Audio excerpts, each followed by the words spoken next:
I'm standing in the courthouse bathroom, staring at myself in the mirror, when my phone buzzes with a text from an unknown number. Your DNA test results are in. The woman you call mother shares 0 genetic markers with you. My hands are still shaking from what just happened in that conference room. 20 minutes ago, I discovered my mother, the woman I'd sacrificed everything to save from cancer, had been hiding a $280 million fortune while I sold my landscaping business, my house, and emptied my retirement accounts to pay for her treatment. Now she was in the next room, signing papers to leave every penny to someone she called her real son. The fluorescent lights make my reflection look ghostly. I'm Dalton Reeves, 32 years old, or at least that's who I thought I was this morning. The man in the mirror looks older now, worn down, hollow-eyed from months of sleeping in hospital chairs and watching the woman who raised me fight for her life. Except she wasn't fighting just for life. She was buying time to arrange this betrayal. My phone rings. Unknown number again, but different from the text. Against my better judgment, I answer. "Don't hang up," a man's voice says immediately, deep, urgent, with a slight southwestern drawl. My name is Christopher Hendricks. 30 years ago, my son was taken from a grocery store parking lot in Phoenix. He was 2 years old. "You've got the wrong number," I say, but my voice catches because something in my chest tightens, like my body knows something my mind hasn't caught up to yet. "Your real name is Noah Hendricks," he continues, and his voice cracks slightly on the name. "The woman you call mother, Veronica, was our nanny. She disappeared with you on March 15th, 1994. We've been looking for you ever since." The bathroom walls feel like they're closing in. Through the door, I can hear muffled voices from the conference room where Veronica, my mother, no, the woman who claimed to be my mother, is calmly dismantling my entire existence with her lawyer, Mr. Goldman, and transferring her hidden fortune to Sterling Whitmore, her supposed real son. "The birthmark on your left shoulder blade, shaped like a crescent moon," Christopher says, and my free hand instinctively reaches toward my shoulder. "The scar on your right knee from when you were 2, she told you it was from falling off a tricycle, didn't she? But it wasn't. It was a toy police car I'd bought you for your 2nd birthday. You were trying to stand on it, pretending to be tall like me." My knee throbs with phantom pain from a memory that isn't mine, except maybe it is. Mom, Veronica, had always said I was so brave when I fell that I only cried for a minute before asking to get back on the tricycle. But there was never a photo of that tricycle. Never a story about where it went. "This is insane," I whisper. But even as I say it, pieces are clicking into place. The way Veronica could never quite explain why we had no family. Photos from before I was 3. The way she'd change the subject whenever I asked about my father's family. The way she'd panic if I ever mentioned doing one of those ancestry DNA tests, saying they were just corporate scams stealing your genetic information. "Your mother, your real mother, Marina, she never gave up hope," Christopher continues, and I can hear him struggling to maintain composure. "She still sets a place for you every Christmas dinner. Every single year for 3 decades, your sister Penelope, she became a doctor, because she said when we found you, she wanted to be able to take care of you, to heal whatever had been done." "Sister?" The word comes out strangled. I'd grown up an only child, begging Veronica for a sibling until she told me that my birth had been so difficult she couldn't have more children. Another lie to add to the mountain of them. "She was born 2 years after you were taken. She's 28 now, working at Phoenix Children's Hospital. She's dedicated her whole life to finding you." Through the bathroom door, I hear Veronica's voice, clear and cold. "Make sure the transfer to Sterling is ironclad. I don't want any complications." "But here's what you need to know right now," Christopher says, urgency building in his voice. "We're not wealthy people. I'm a retired mechanic. Marina teaches piano lessons from our living room. We spent everything we had looking for you, hiring private investigators, following false leads across the country. But we never stopped loving you, not for a single day. And now, Marina is sick, her heart is failing, but she's holding on because she believes she'll see you again before the end. The mirror shows me a stranger's face now, features that suddenly seem borrowed, assembled from ghosts I've never met, but who never stopped searching for me. 3 months ago, I was living a simple but good life in Denver. My landscaping company, Reeves Landscaping, had just landed its biggest contract yet with the City Parks Department. I owned it outright, built from nothing after dropping out of college when Dad died. Well, the man I thought was my dad. Mom had always said he was killed in a construction accident when I was 7, though now I wonder if he ever existed at all.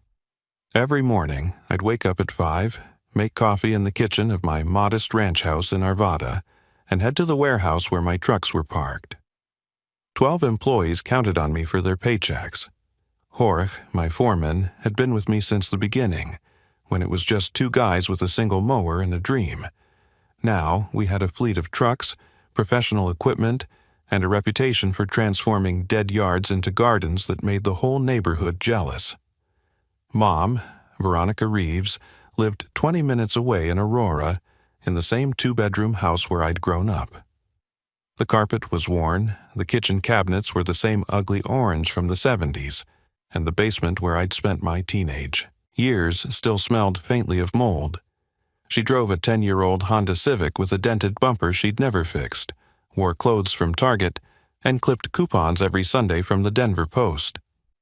"Dalton, you work too hard," she'd tell me every Sunday when I came for dinner. She'd make pot roast, always slightly overcooked, with mashed potatoes that were more like paste. "You need to slow down, find a nice girl. Give me some grandchildren before I'm too old to enjoy them." "I found a nice girl, Mom," I'd remind her. "You love Piper, remember?" "Oh, Piper's wonderful," she'd say, smiling in that way that made her whole face light up. "When are you going to make an honest woman of her?" Piper Morrison taught kindergarten at Stonebridge Elementary. We'd met at a hardware store of all places, both reaching for the last bag of premium topsoil. She'd laughed when I told her I actually needed it for work, then surprised me by saying she was building a garden for her classroom. Blonde hair always in a ponytail, paint stains on her jeans, and a smile that made you believe the world was fundamentally good. We'd been engaged for 6 months, planning a small wedding in her parents' backyard for the following September. Mom worked as a consultant, she said, though she was always vague about the details. "Oh, you know, boring stuff with medical companies," she'd say when I asked. "Paperwork and regulations, nothing interesting." She worked from home, always on her ancient laptop at the kitchen table, surrounded by papers she'd quickly shuffle into folders when I visited. I figured she was embarrassed about some low-level data entry job, so I never pushed. She seemed to make enough to get by, and that was all that mattered. My life had rhythm and purpose. Morning coffee with Piper before she left for school. Days spent in the Colorado sun, hands in the dirt, creating beauty from chaos. Evenings looking at paint samples for the house, planning the addition we'd build for kids someday. Weekends hiking in the Rockies or working on personal projects, like the meditation garden I was designing for the hospice center, pro bono because it felt right. "You're just like your father," Mom would say sometimes, watching me work in her small backyard, fixing her fence or planting her tomatoes. David loved working with his hands, creating things that would last. But she'd never elaborate, never share specific memories, just these vague impressions of a man who supposedly died when I was 7, but left no photos, no belongings, no family to remember him by. I had friends, a community, a place in the world. Tommy, who owned the bar where we played poker Thursday nights. Mrs. Chen next door, who brought me cookies and told me I was too skinny. The guys at the garden center who saved the best plants for me because they knew I'd give them good homes. It wasn't fancy, but it was real and honest and mine. Looking back now, there were signs. The way Mom never had childhood, photos of me before age 3, the way she'd tense up when I mentioned wanting to do a genealogy test. The complete absence of any extended family, explained away by saying, sometimes families drift apart. The way she'd sometimes look at me with this strange expression, like she was seeing someone else, then shake it off and smile. But 3 months ago, I didn't question any of it.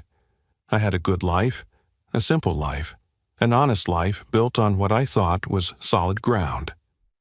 I was Dalton Reeves, son of Veronica, small business owner, future husband, future father, carrying on a legacy of hard work and simple values. I had no idea I was living in someone else's stolen life.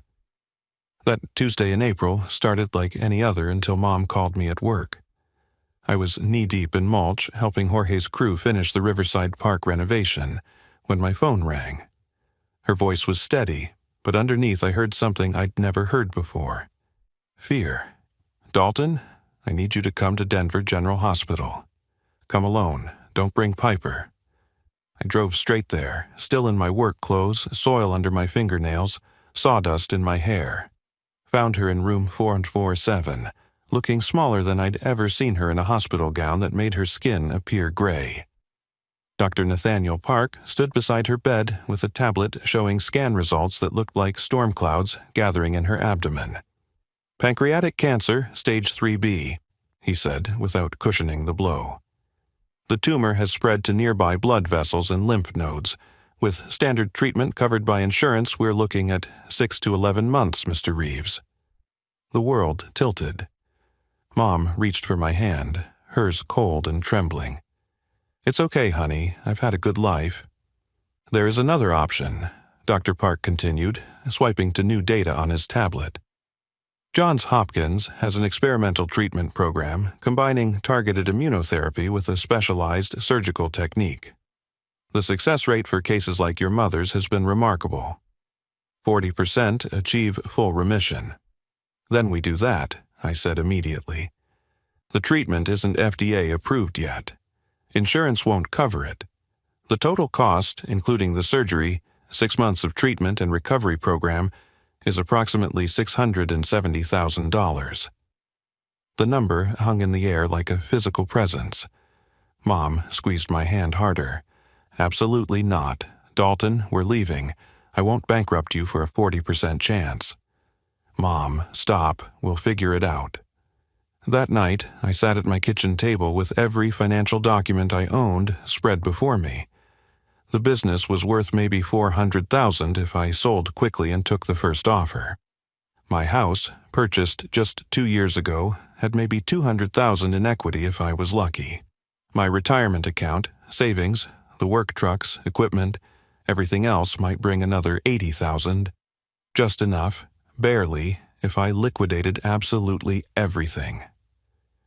Piper found me at 3 in the morning, calculator in hand, making lists of everything I owned that could be sold. You're not seriously considering this, she said, looking at the papers. She's my mother. Dalton, she wouldn't want you to destroy everything you've built. The business you love, our house, our future. What about the wedding? What about kids? None of that matters if she's gone. And what about after? If you save her, then what? You'll both be homeless and penniless. Then we start over, I said. Together. Piper stared at me for a long moment. I can't watch you do this. It's insane. You're throwing away our entire future for someone who's already lived their life. 2 weeks later, she moved back to her parents' house. Call me when you come to your senses, she said, but we both knew I wouldn't. Selling everything happened fast when you were desperate. My business competitor, Harrison Landscaping, offered $350 for the company, knowing I needed quick cash. I took it. The house went for $40,000 under asking price to a cash buyer. The trucks, the equipment, all practically given away at auction. My employees were understanding but devastated. Jorge actually cried when I handed him his final paycheck with a bonus I couldn't afford. You're a good son, he said. But this is too much, boss. Nobody should have to give up everything. Mom fought me the entire time. Dalton, please stop. I'd rather die than watch you destroy your life for me. Don't say that. Don't ever say that. You sacrificed everything for me after Dad died. Now it's my turn." She'd start crying then, these deep, shaking sobs that I thought were gratitude and guilt. Now, I wonder if they were something else entirely. Shame, maybe, or fear that her carefully constructed lies were about to require the ultimate payment from someone who didn't even know he was paying off a stranger's debt. By June, I had the money transferred to Johns Hopkins, moved into Mom's basement with 2 suitcases of clothes and a box of photos. The treatment started immediately. Every morning at 6, I drove her to the hospital. Every evening at 8, I brought her home, weaker but fighting. She'd lost her hair by July, her appetite by August, but the scans showed the tumor shrinking. 20% reduction, Dr. Park announced after the first month. 43%, he said after the second. 60% reduction. This is remarkable, Mrs. Reeves. All through those long hospital days, she'd hold my hand and whisper, "I don't deserve you." I thought she meant she didn't deserve such devotion. Now I know she meant it literally. I wasn't hers to deserve. By October, Mom was in remission. The miracle had happened. Dr. Park showed us the final scans with obvious pride, pointing to areas that had been consumed by cancer just months before, now completely clear. The experimental treatment had worked beyond anyone's expectations. "You're cancer-free, Mrs. Reeves," he announced. "We'll need regular monitoring, but I'm confident calling this a complete remission." Mom hugged me in that examination room, sobbing into my shoulder. "You saved my life, Dalton. You gave up everything, and you saved me. And I'd do it again," I said, meaning every word. "Now we rebuild together. Maybe you can help me start the business again. We'll get a small apartment, start over." But the moment we got home, something changed. The grateful, emotional mother from the hospital room became distant, distracted. She started taking phone calls in her bedroom with the door locked. When I'd knock to tell her dinner was ready, I'd hear her whispering urgently, then silence. Then she'd emerge, acting like nothing had happened. "Who keeps calling?" I asked one evening after the 5th call that day. "Just medical insurance stuff," she said, not meeting my eyes. "You know how persistent they are." Then came the lawyers.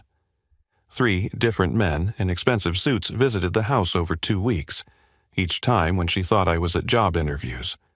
But I'd come back early from one, desperate and discouraged after another rejection, to find her at the kitchen table with stacks of documents and a man who looked like he charged more per hour than I used to make in a week. "Dalton," she said, startled. "This is Mr. Goldman. He's helping me with some estate planning."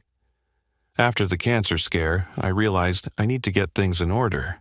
"What estate?" I asked, confused. "Mom, we don't have anything." Mr. Goldman and Mom exchanged a look I couldn't read. "Just being prepared," she said. "Why don't you go rest? You look tired." The secret phone calls increased. She started leaving the house for mysterious appointments, claiming they were follow-up medical visits, but she'd refuse my offers to drive her. She bought new clothes, expensive ones, paying cash she shouldn't have had. When I confronted her about it, she said they were from a thrift store, but I saw the Nordstrom bag hidden in the trash. 2 weeks before that day in the courthouse, she made the request that started unraveling everything. "Dalton, I need you to come with me tomorrow, 2 o'clock. Goldman and Associates downtown, it's important." "The lawyer? Why?" "There are some papers we need to review, both of us, about the future." I thought maybe she had life insurance I didn't know about, maybe something that could help us get back on our feet. I put on my only remaining suit, the one I'd kept for job interviews, and drove us downtown to the financial district. The building was 40 stories of glass and steel, the kind of place where $1-million deals were routine. The receptionist greeted Mom by a different name. "Mrs. Whitmore, Mr. Goldman is ready for you." "Whitmore?" I asked as we walked to the conference room. Mom's face was stone. "We need to discuss some things." The conference room could have fit her entire house. Floor-to-ceiling windows overlooked Denver, and the table was polished mahogany that reflected our faces like dark mirrors. Mr. Goldman sat at the head with two other lawyers flanking him.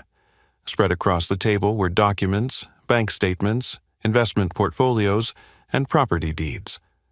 "What is all this?" I asked, picking up a statement from Swiss bank account showing a balance that made my eyes water. $28 million. Another from the Cayman Islands. $40 million. Real estate holdings in New York, London, Tokyo.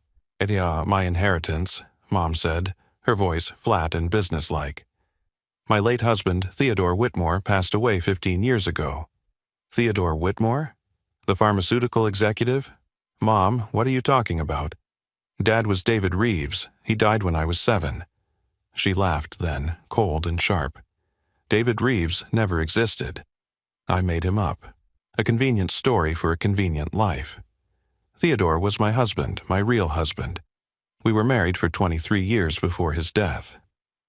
My mind couldn't process what I was hearing. "But I remember, Dad. You told me stories." "I told you fiction. You were a mistake, Dalton, a complication from before Theodore when I was young and stupid. Theodore never knew about you.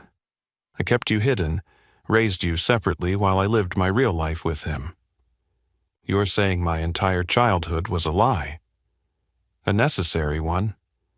But now things need to be set right. Theodore's son from his first marriage, Sterling Whitmore, deserves his father's fortune. I've been in contact with him for months. He's a good man, a worthy heir."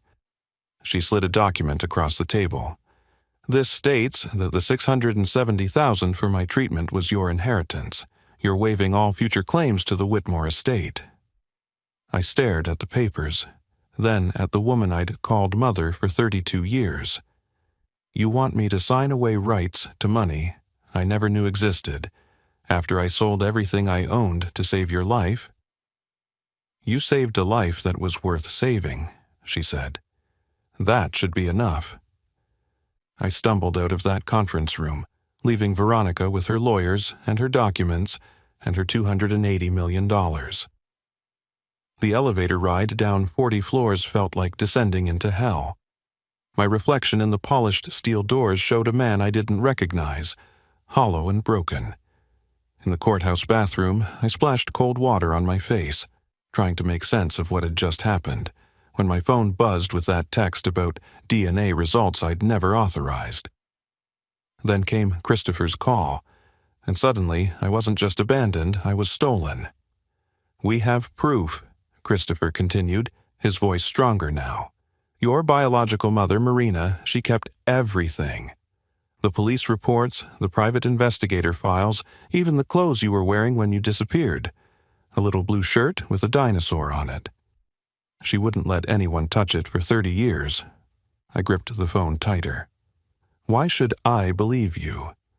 How do I know this isn't another lie?" "Because I'm not asking you for anything," Christopher said simply. "I'm not asking you to sign papers or give up claims or pretend the last 30 years didn't happen.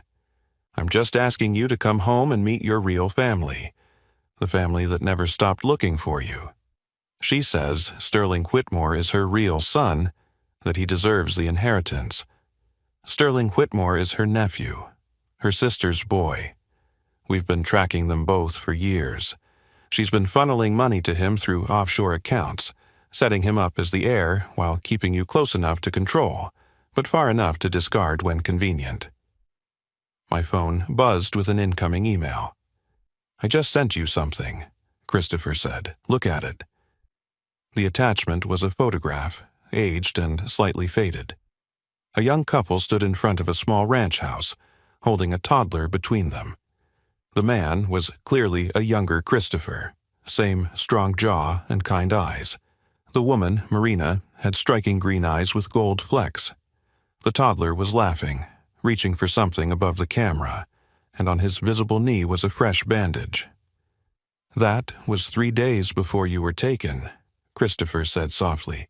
"You'd just fallen off your toy police car. Marina had just finished teaching you to say, 'I love you' in Spanish because she wanted you to know both languages. You called her Mama Moon because she'd sing you to sleep with a song about the moon every night."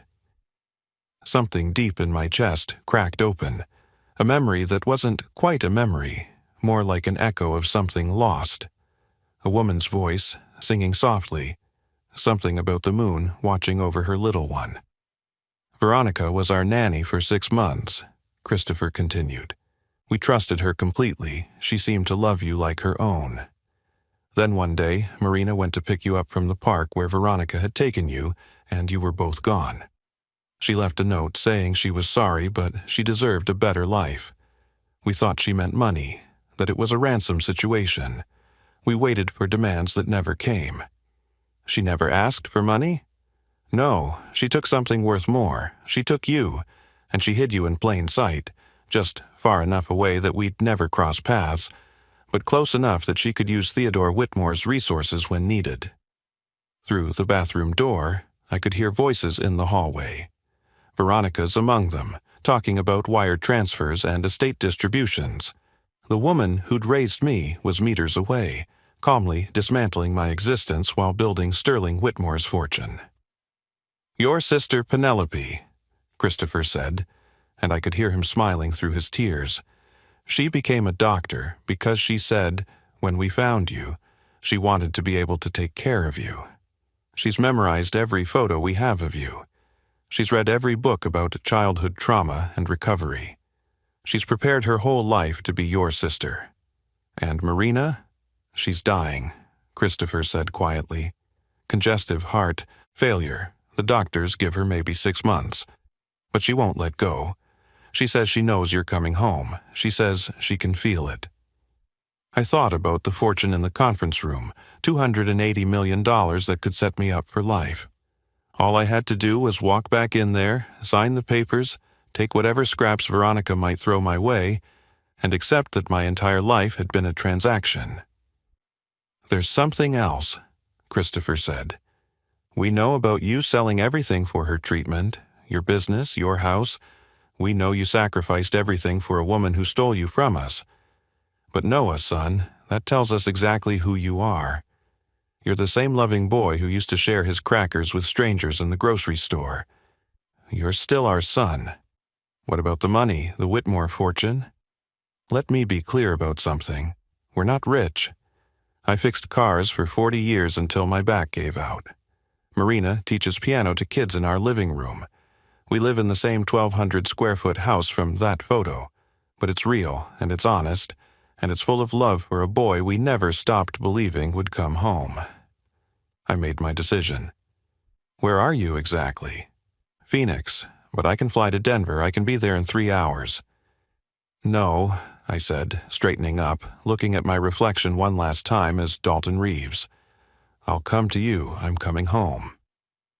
6 hours later, I stood in the Phoenix Airport arrivals hall, carrying nothing but a backpack with 2 changes of clothes and a lifetime of questions. I saw them before they saw me. Christopher stood next to a woman in a wheelchair, both holding a sign that read, "Welcome Home, Noah." Behind them stood a young woman in scrubs, clutching a photo album to her chest like armor. When Marina saw me, she tried to stand from the wheelchair and Christopher had to steady her. Her green eyes, exactly like mine, filled with tears that had been waiting 30 years to fall. "My baby," she whispered, and then she was in my arms. This tiny woman who barely came up to my chest, holding me like I might disappear again. She smelled like lavender and vanilla, and something deep in my brain recognized it, knew it, had been missing it without ever knowing what was gone. Christopher wrapped his arms around both of us, this bear of a man crying openly in the middle of the airport. "Welcome home, son. Welcome home." Penelope hung back for a moment, uncertain. Then I reached for her too. My sister. She dropped the photo album to hug me, and pictures scattered across the airport floor. Dozens of photos of a little boy I didn't remember being, mixed with age progression photos, artist sketches, anything that might help find a stolen child. "I'm your sister," she said, like she needed to convince herself. "I've been your sister my whole life, waiting to meet you." The next 3 weeks changed everything. The FBI took my statement and moved fast. Veronica was arrested at her hidden mansion in Cherry Hills, a place she'd owned for a decade while pretending to be poor. Sterling Whitmore was picked up in Miami, where he'd been preparing to receive his first payment. They'd been planning this for years, long before the cancer, but my sacrifice had accelerated their timeline. They needed me to sign those papers while I was still emotionally destroyed from losing everything, but I barely paid attention to the news coverage or the legal proceedings. I was too busy learning my real life. Marina, despite her failing heart, insisted on teaching me the lullaby she'd sung to me as a baby, the one about the moon. Her fingers, swollen from medication, still moved gracefully across the piano keys. "I sang this every night," she said, "even after you were gone, every single night for 30 years, hoping somehow you'd hear it and remember." Christopher showed me his workshop in the garage, where he'd built toy after toy, year after year, for a son who wasn't there. Rocking horses, wooden trains, model cars, each one more elaborate than the last, all waiting. "I had to keep my hands busy," he explained, running his weathered fingers over a beautifully carved toy airplane. "If I stopped building things for you, it felt like admitting you weren't coming back." Penelope introduced me to her husband, Marcus, and their twin boys, Diego and Sam, 5 years old and bursting with excitement about their new uncle. She worked at Phoenix Children's Hospital, specializing in trauma recovery. "I became a doctor to help kids who'd been hurt," she told me one evening as we watched the boys play in the backyard. "But really, I think I was always just preparing to help you heal when you came home." Marina's surgery was scheduled for December 15th. Triple bypass, high risk given her condition. The night before, we all gathered in her hospital room. She looked so small in the bed, but her eyes were bright and fierce. "I can let go now if I need to," she said, holding my hand. "I got to see you again. I got to know you made it, that you grew up kind and good despite everything." "You're not going anywhere," I told her. "We have 30 years to make up for."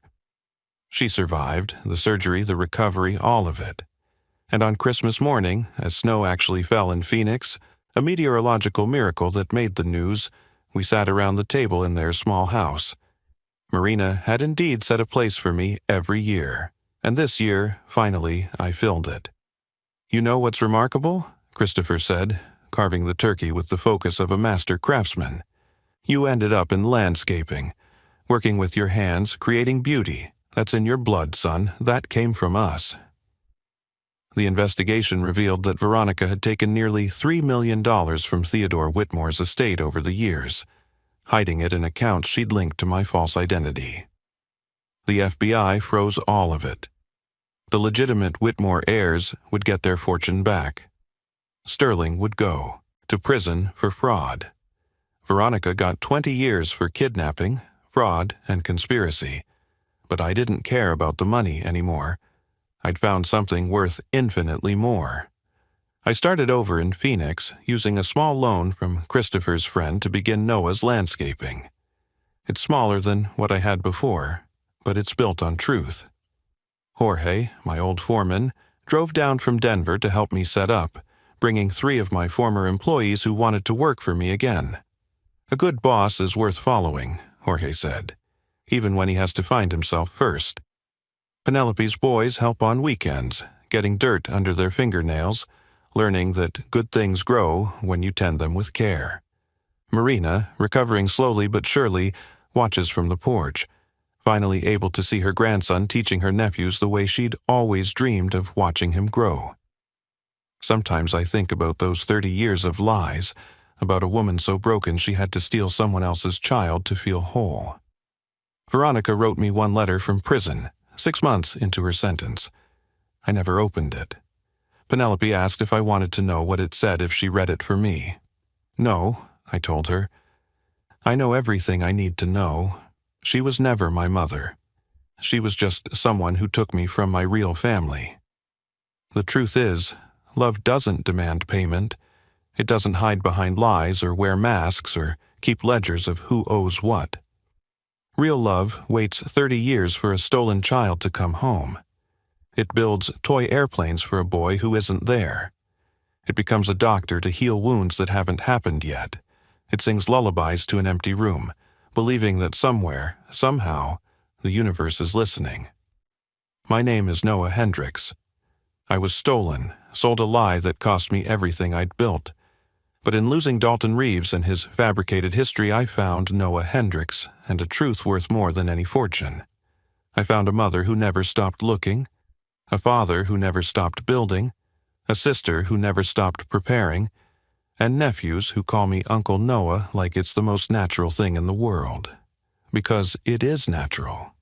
It's real. It's true. And after 32 years of fiction, truth feels like coming home. Marina is getting stronger every day.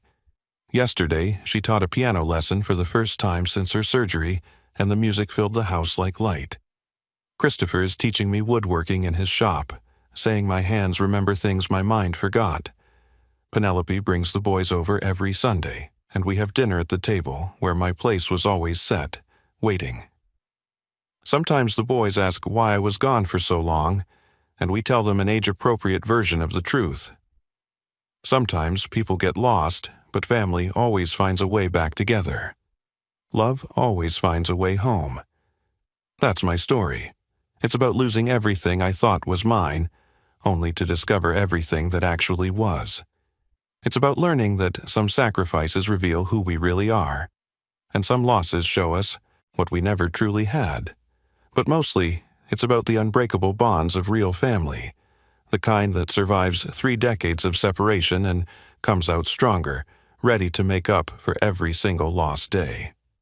If this story touched your heart, please take a moment to like this video and share it with someone who needs to remember that truth always finds a way to surface, and real love never stops searching.